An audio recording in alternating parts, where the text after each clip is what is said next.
Back for a final time on this Friday night here at Ben Davis High School. First half belonged to Ben Davis. Third quarter was played to a stalemate.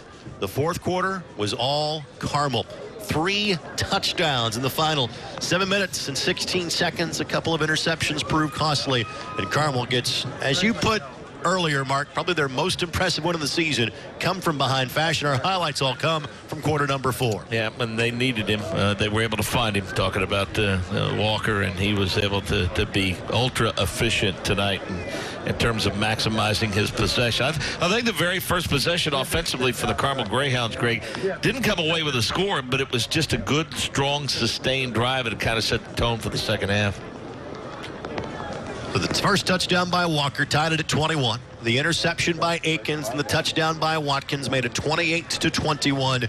And then on 4th and 9, 33-yard line, everybody played up.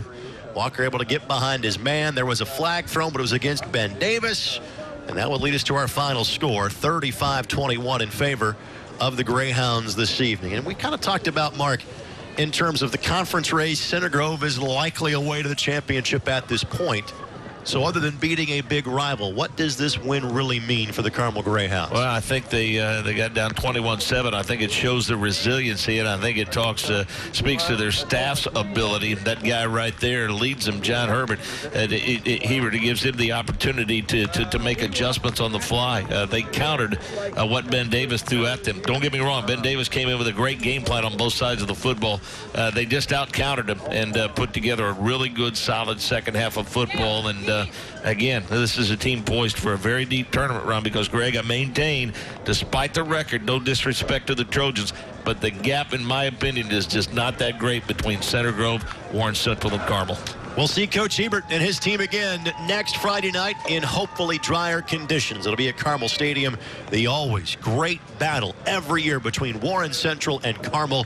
We'll be there for it. Our coverage begins at 6:30 on HTSN, channel 6.2, not to mention the RTV6 app. Well, good night from the west side of Indianapolis. A great night for football in terms of the battle.